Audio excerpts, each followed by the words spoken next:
Cálzate unas buenas deportivas y apúntate a conocer Panamá y rincones del mundo para todos los bolsillos, aventuras, playas, salidas en bicicleta, escaladas, hotelitos con encanto y senderismo en El Correcamino. Son un grupo de profesionales del sector audiovisual que se han propuesto realizar un documental por la Ruta de Balboa porque les gusta la aventura, la historia y creen que otra televisión es posible. La idea original parte de Alberto Flechoso, alma mater del proyecto Descubridores por la Ruta de Balboa. Todo el equipo tiene una amplia experiencia en el sector y lleva años trabajando en crear y dar forma a contenidos para televisión y documentales. El plan era recorrer la ruta del descubridor Vasco Núñez de Balboa, que fue el primer occidental que contempló el Océano Pacífico al atravesar el Istmo de Panamá en 1513. Se adentraron en la jungla criados por los indios Cuna, que fueron quienes ayudaron a la expedición de Núñez de Balboa, cruzando la selva del Darién de Panamá por un lugar que sigue hoy, en pleno siglo XXI, desconocido. Portaban un equipo ligero de rodaje porque fue preciso llevarlo todo a cuestas durante varias semanas. Caminaron durante días abriéndose paso por la selva, conviviendo con los indios locales y una vez en el Pacífico atravesaron el Golfo de San Miguel en canoas, que fue como se hizo el descubrimiento del Mar del Sur. Bueno, aquí tengo con nosotros, después de esta pequeña introducción, a mi amigo Alberto. ¿Cómo estás? Pues nada, fenomenal. Estamos, como quien dice, recién devueltos de la selva. Desde luego, yo te agradezco a ti y a tu equipo, a Pablo y a Sita, que también están aquí con nosotros. Pablo es el cámara, Sita como codirectora o coacompañante, igual supongo que por ser la mujer la que pone el juicio. Así que yo os agradezco mucho porque sé que estáis muertos de cansancio, llegasteis ayer por la noche, habéis tenido la deferencia de estar hoy aquí en Un País para Comérselo para contarnos absolutamente todo, porque me corroe a mí personalmente la curiosidad de esta ruta. Alberto, para ir situando un poco toda esta historia, lo primero que yo quiero saber es qué os motivó a hacer esta ruta. Bueno, nosotros nos dedicamos a la televisión, ¿no? A hacer contenidos documentales, nos gusta la historia, la aventura, y aprovechando que se acercaba el 500 aniversario del descubrimiento, pues dijimos, de una manera bastante inconsciente, vamos a intentar repetir la Ruta de Balboa, ¿no? Lo que habíamos leído en los libros y todo aquello. Inconscientes porque no teníamos ni idea de dónde nos metíamos. Selvas en España, como podéis saber, no hay. Pero bueno, con mucha ilusión, con mucho esfuerzo y teniendo el apoyo de mucha gente, hemos podido concluirla. Oye, ahora que dices lo del apoyo de mucha gente, sé que vosotros conseguisteis una pequeña financiación a través del crowdfunding para que el proyecto pudiera salir adelante. Creo que muchos de nuestros oyentes no saben realmente en qué se basa esto. Explícanoslo. Bueno, el crowdfunding es también llamado mecenazgo, es una forma de conseguir dinero que consiste en pequeñas aportaciones de mucha gente, ¿no? Ya lo han comentado nuestros contertulios, que la situación económica en España y Europa está muy mal. Nosotros vendemos los contenidos a los canales y todo el mundo estaba muy interesado en el proyecto, pero nadie tenía plata, ¿no? Entonces decidimos buscar ese capital semilla a base de intentar conseguir a mucha gente que pusiera cantidades muy pequeñas y a través de las plataformas que ya existen, que supongo que aquí, como este es un país muy boyante, que crece casi al 10% cada año, no estará en uso, pero ahí en Europa, debido a la situación, sí se están usando para actividades culturales. Entonces, ese pequeño capital fue el que nos permitió llegar aquí. Oye, una pregunta, y a cambio que yo conozco bien eso porque yo he pedido alguna vez dinero por ahí, yo he cambiado dinero por clases, ¿no? ¿Vosotros qué hacéis? ¿Le montáis en la piragua? ¿Le mandáis un vídeo? Bueno, como sabrás, según la cantidad que se aporta, recibe una recompensa. Entonces, puede ir desde una copia del documental que vamos a hacer hasta mandarles una postal, souvenirs, aparecer como coproductores. Para que la gente entienda que aparte de aportar unos balboas, como dirían aquí, pues se van a llevar una compensación, ¿no? Claro. El producto estrella es el documental, ¿no? Gente que le gustaba la idea decía, oye, pues yo me gusta lo que vais a hacer y yo quiero poner en mi televisión el documental y verlo. Entonces, una manera es, tú puedes ir a un comercio a comprar un DVD y verlo en tu casa, o decir, bueno, pues yo aporto y además aparezco en los créditos diciendo, mira, ese fui yo y también estoy en el proyecto. Oye, Alberto, a ver, vamos a contarle ya de lleno a los oyentes que cómo se ha ido realizando todo este proyecto. Sé que habéis tenido muchísimas ayudas. yo casualmente pues di contigo por mi curiosidad y porque es mi deber, además, estar siempre lo más al día posible. Y entonces, bueno, yo quedé contigo, me estuviste contando que os habían ayudado aquí el gobierno panameño, por supuesto, un montón. Cuéntanos un poquito quiénes han sido todas esas diferentes pues departamentos que os han ayudado, ¿no? Bueno, yo aterricé aquí en Panamá, vine yo solo antes de que llegara el equipo de filmación, con la idea de organizarlo todo en 10 días para tenerlo todo listo. Entonces fue fundamental, la primera persona fundamental, que ahí hay que hacer un poco de patria, fue el embajador español aquí en Panamá. Jesús Silva, sí. Que sirvió para darme teléfonos y colocarme a las personas claves que tenían que ayudarnos, ¿no? Claro. Fundamental aquí ha sido el Senafrón, que es el Servicio Nacional de Fronteras, que es como una policía de élite, que es la que patrulla por la zona del Darién, porque es lo que se denomina una zona caliente. O sea, hay narcotráficos, ahí están las guerrillas de las FARC, entonces no quieren que vaya gente por allí libre grabando porque puede crearse un conflicto. Entonces nos pusieron una escolta de 15 soldados armados con ametralladoras, armas automáticas, granadas, en previsión de lo que nos pudiera pasar. Y con ellos hemos hecho todo el cruce del Darién, en plan comandos por allí, por los ríos. Imagínate, wow. 3 españoles allí con sus mochilas, apoyados por 15 comandos de élite que nos fueron apoyando todo el recorrido y que además nos hemos aprovechado de su logística en cuanto a transportes, llegar hasta allí, volver desde el Darién, puntos de apoyo que nos han sido fundamentales, y sin ellos creo que hubiera sido, si no imposible, pero muy difícil. Oye, ¿los caciques también de la zona han sido fundamentales o al final no han sido tan fundamentales? Bueno, hemos atravesado dos regiones de poblaciones indígenas, ¿no? Que son los Cunayala, que son los indios Cuna, que, bueno, pues eso es tan fenomenal de que vayan allí gente y que cuente cómo viven y cómo lo que hacen. Tienes que tener una deferencia de reunirte con los sailas, que son los jefes locales de cada población, contarles qué vas a hacer.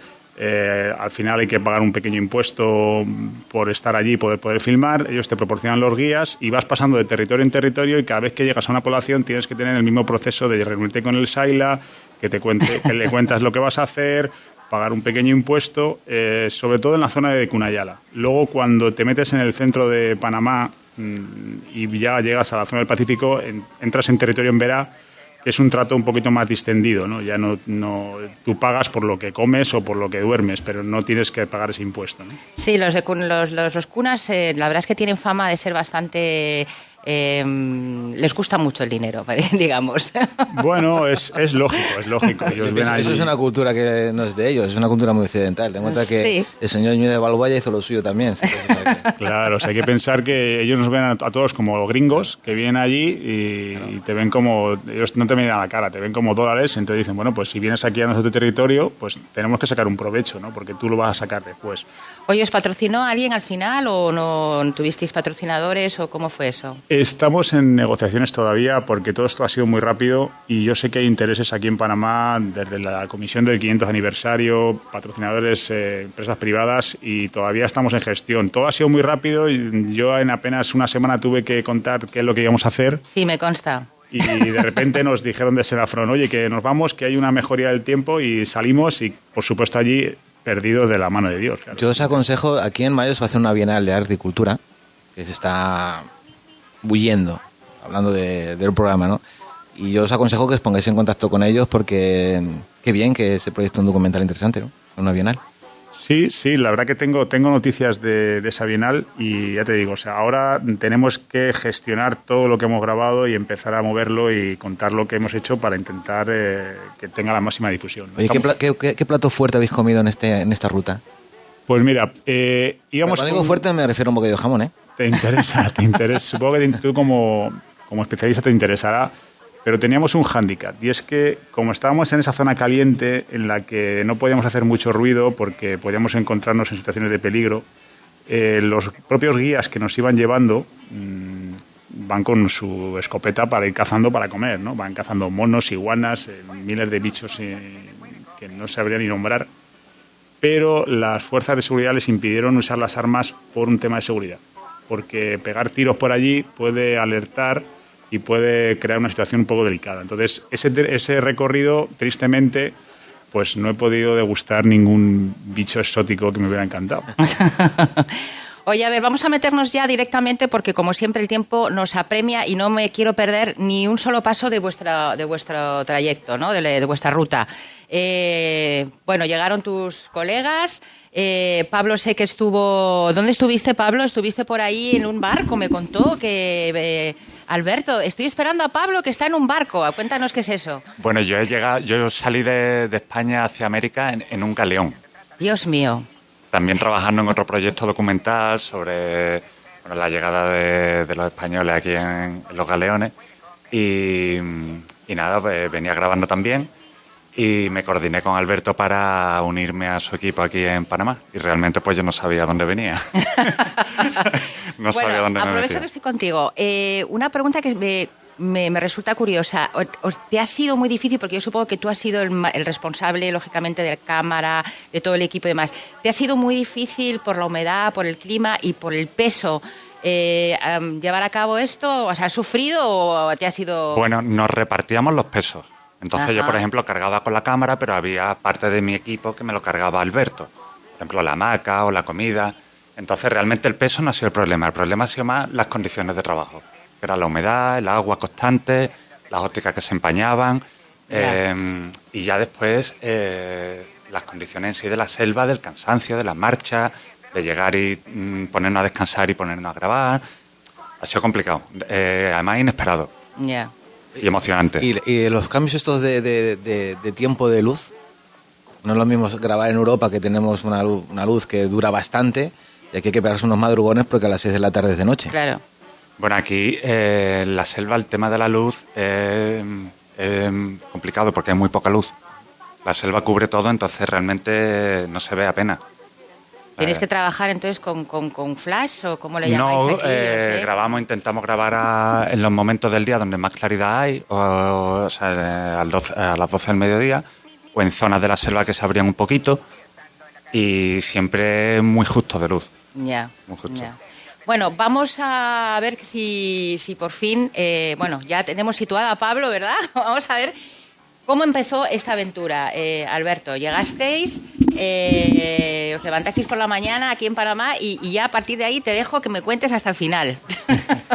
Bueno, pues una mañana así muy temprano, súper de noche, yo creo que era todavía la noche anterior, salimos con el equipo de Senafrón, que cogimos un vehículo que nos llevó hasta Cartí, que es una zona ya de Cunayala, y de ahí en un bote, que fue un martirio de viaje porque estaba el mar bastante picado y las condiciones de navegación eran difíciles. Hicimos todo un día de travesía en mar, en un bote abierto, mojándonos. Era como el aperitivo, diciendo, vais a meteros en un sitio y esto es para que vayáis viendo de qué va. Llegamos a Mulatupo, que es el recorrido, digamos, el punto donde empezábamos a la selva, y al día siguiente, después de haber dormido en la hamaca, todavía mojados, sin descansar, oyendo cómo llovía sin parar, a la mañana siguiente te levantas otra vez de noche y empiezas a la selva. O sea, te metes por ahí y ya va el guía con el machete abriendo y tú vas siguiéndolo detrás, vas grabando cuando puedes. Los del Senafrón por allí van adelantados detrás de ti a los lados como dándote seguridad y empiezas a avanzar poco a poco hasta que llega el primer día que ya estás reventado. Y ese día ya estás muerto. Las cámaras ya se han empañado, el equipo está todo mojado, la ropa tienes que tener una ropa seca para intentar sobrevivir la noche seco. Y así comes malamente porque es comida que llevas tipo comida liofilizada y cosas así para que no pese, que es un hándicap importante porque Pablo dice que llevaba la cámara, pero claro, yo como no llevaba la cámara, mi mochila era un monstruo pesado que cargaba la comida desde ellos dos, porque ellos se iban con... Cocina de astronautas. Claro. Prácticamente.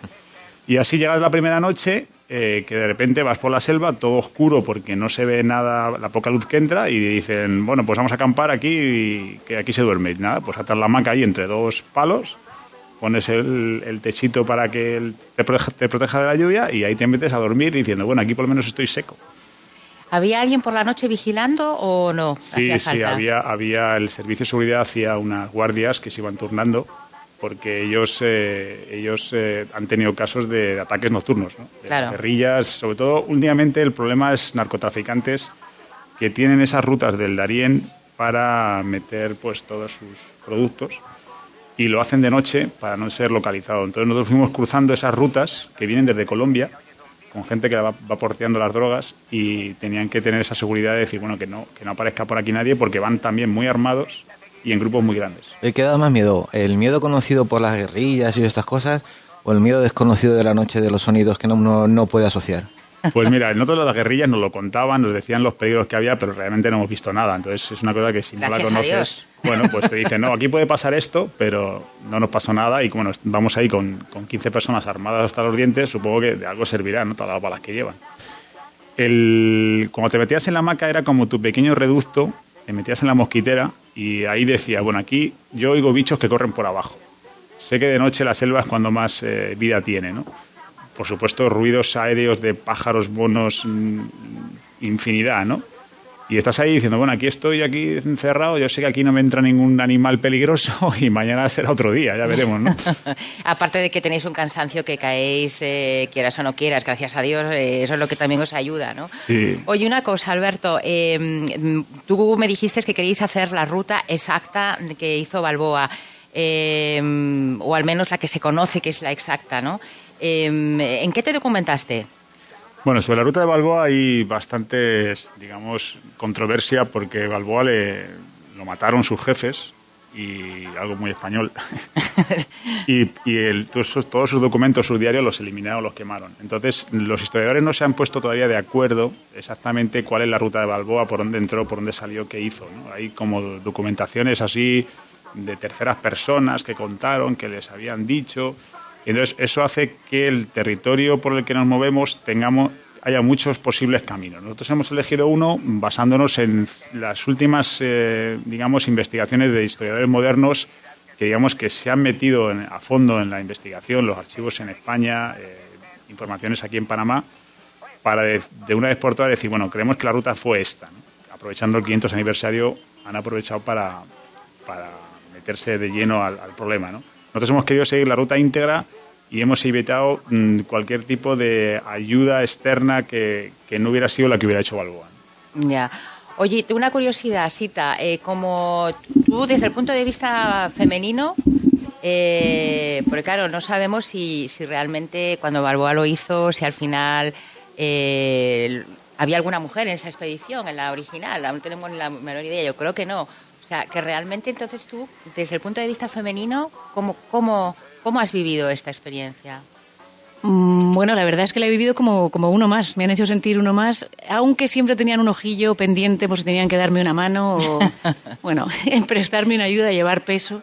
Pero la realidad es que el camino es duro, con lo cual ahí cada uno se tiene que arreglar por sí mismo. Ya,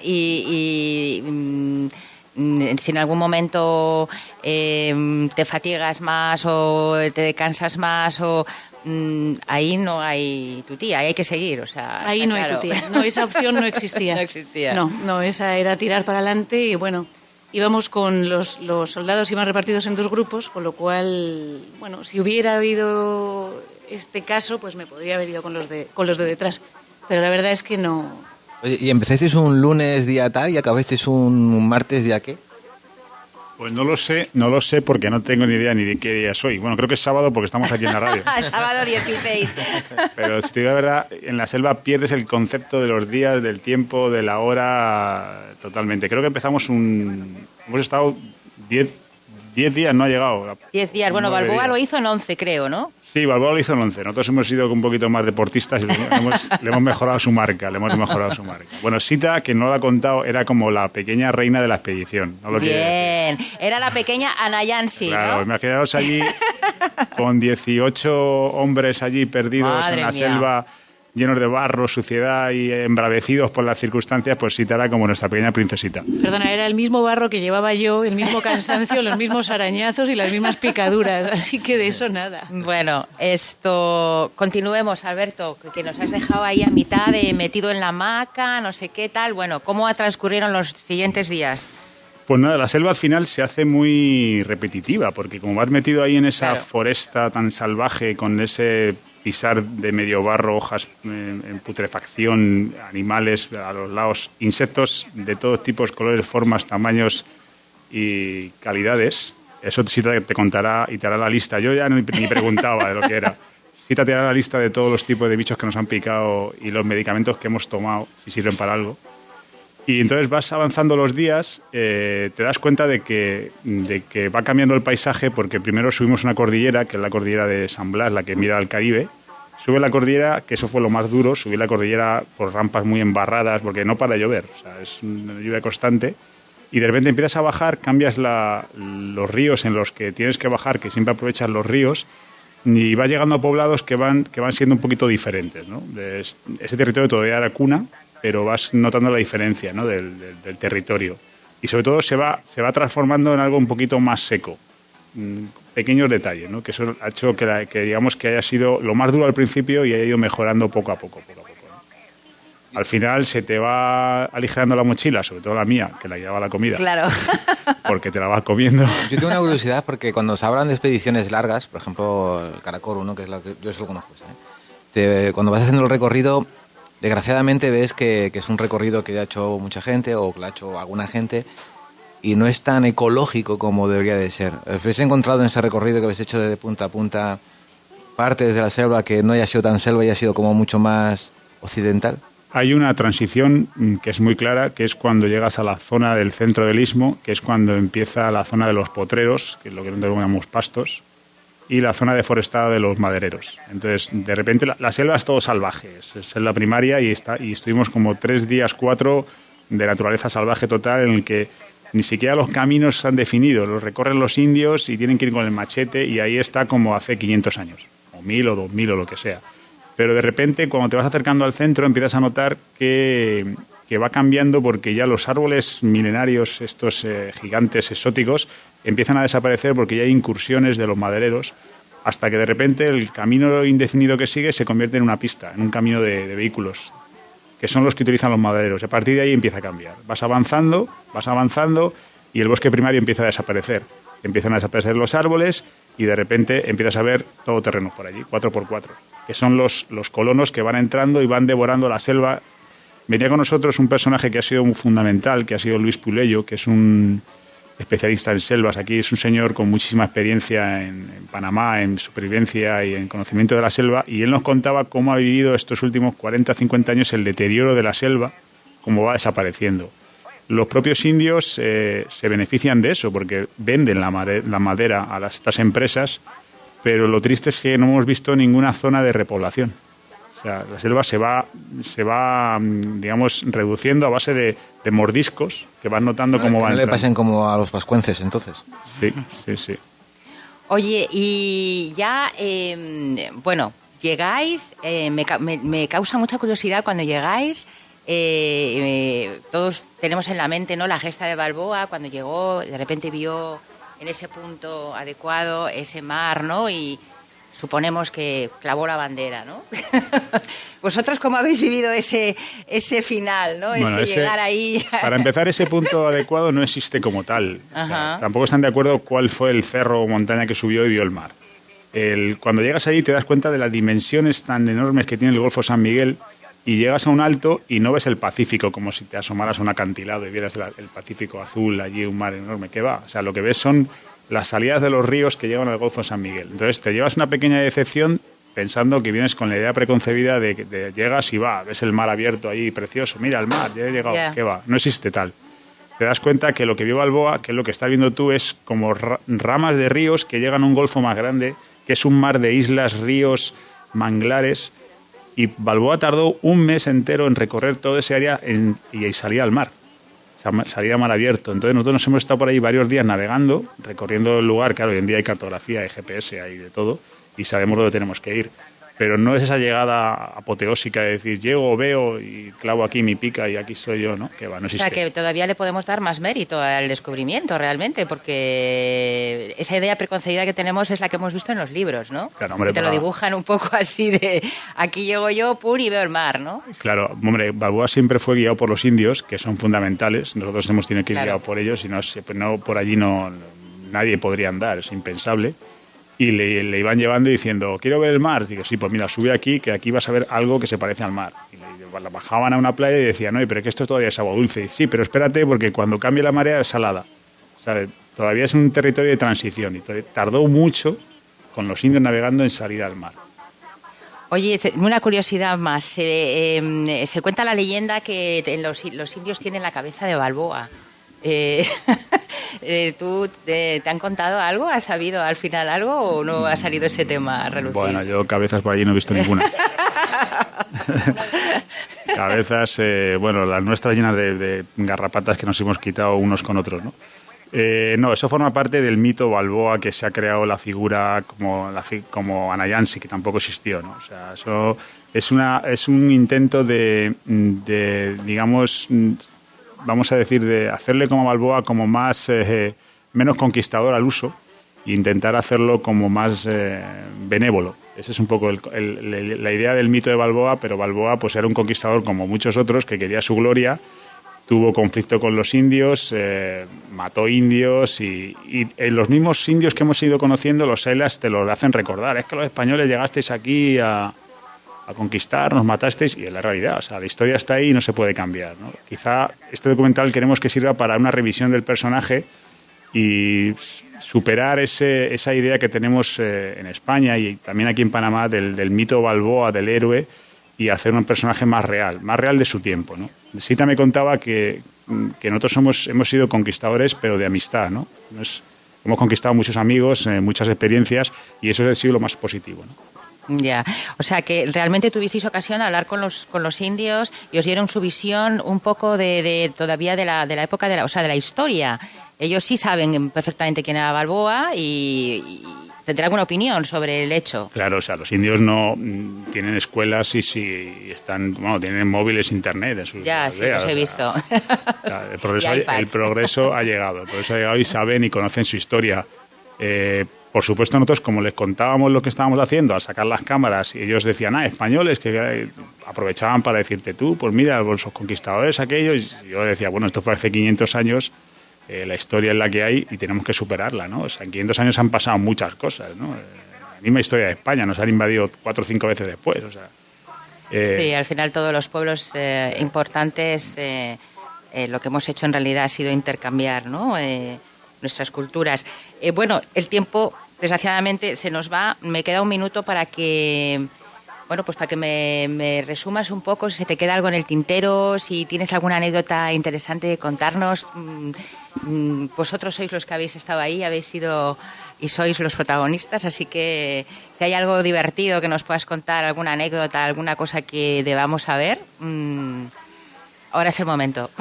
Bueno, vamos a hacer un documental, entonces esto es como próximamente, ¿no? Cuando está el documental os enteraréis de todo, ¿no? Que hay que dejaros con la incógnita y cuando lo veáis ahí aparecerán todas las aventuras que hemos vivido y tenemos que crear esa expectación, ¿no? O sea, que eres como el escritor que cuando habla de su libro nos deja en suspense. Por supuesto. Esa es la idea. Bien. ¿Alguna cosa más, Andrés, que se te ocurra a ti que quieras preguntarles? Yo podría estar preguntándoles todo el día. Desde la banda sonora de este documental está más al 80% de la naturaleza o a un 20% de alguien que ha compuesto a través de la naturaleza.